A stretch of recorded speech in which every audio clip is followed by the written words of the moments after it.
4 recent polls published in the New York Times, 15 to 26 million people have participated in nearly 5,000 demonstrations following the death of George Floyd back in May. Joining me now is actor and activist Jesse Williams. Jesse, welcome back to the broadcast and happy 4th of July. I'm so glad you're here on this holiday because I want to ask you, what makes the Black Lives Matter movement different than all of the movements that have come before it, and what do you think is the future of this movement?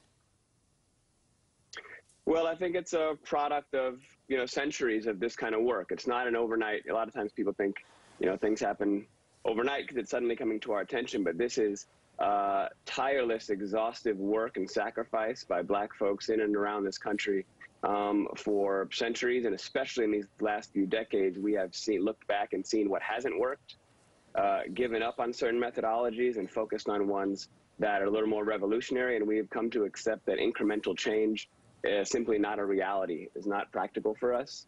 We need to aim higher and work harder and be more direct in our demands and throw out respectability politics as we know it. How pleased are you with what you are seeing? Because there does seem to be a groundswell in support of Black Lives Matter. Do you think things are going to change? Oh, I know they're going to change. They're changing. They're absolutely changing. I'm excited. I view this as a real opportunity. And not entirely, not really a selfish one. I think this is an opportunity for white America. I think this is an opportunity for America to really be the country it's always claimed it has been.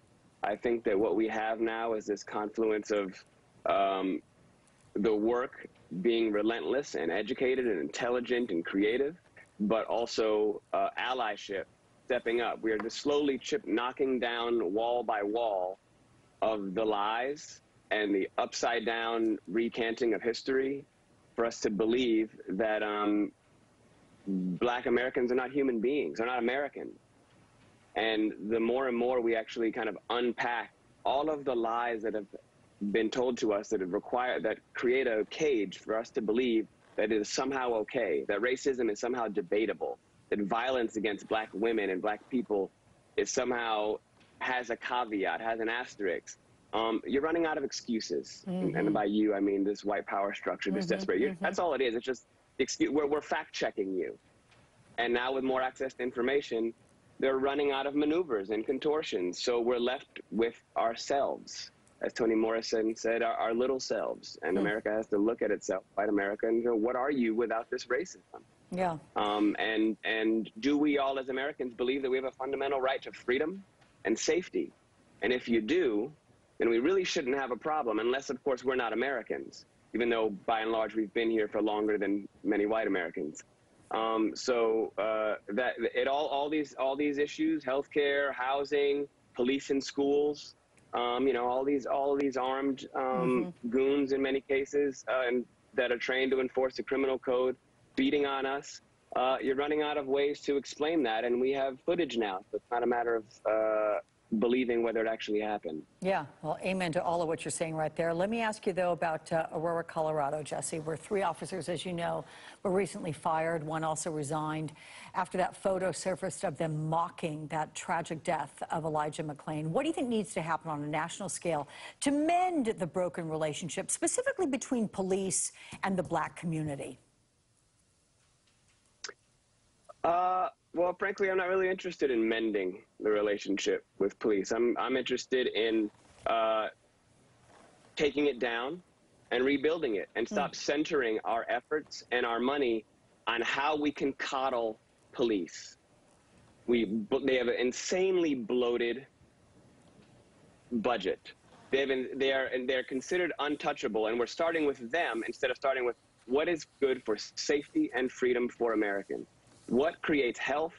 What maybe could honor that banner they carry that says protect and serve? Protect and serve whom? Can we start there?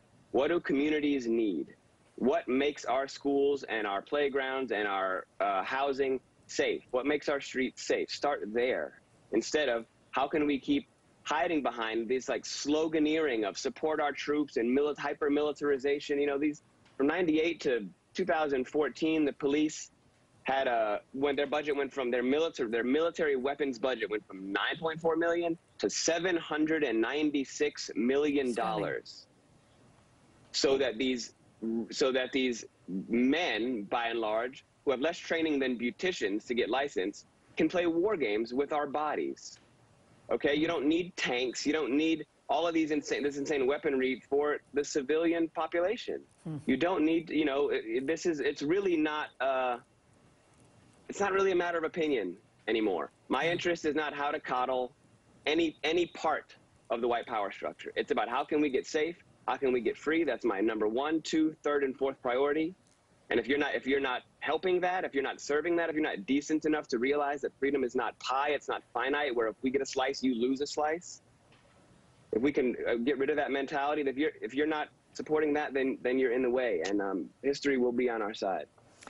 Actor and activist Jesse Williams, great work on both fronts, and to that I say keep on keeping on. Good job. Thank you. Fewer official fireworks displays this summer, as many more are set off illegally in cities across this country, and there's something else to worry about. We're talking about it after the break. 1 in 2 kids is underhydrated. All new plant-powered Creative Roots gives kids the hydration they need with the fruit flavors they love and 1 gram of sugar. Find new Creative Roots in the kids' juice aisle. I'm a performer. Always have been and always will be. Never letting anything get in my way. Not the doubts, distractions, or voice in my head. And certainly not arthritis.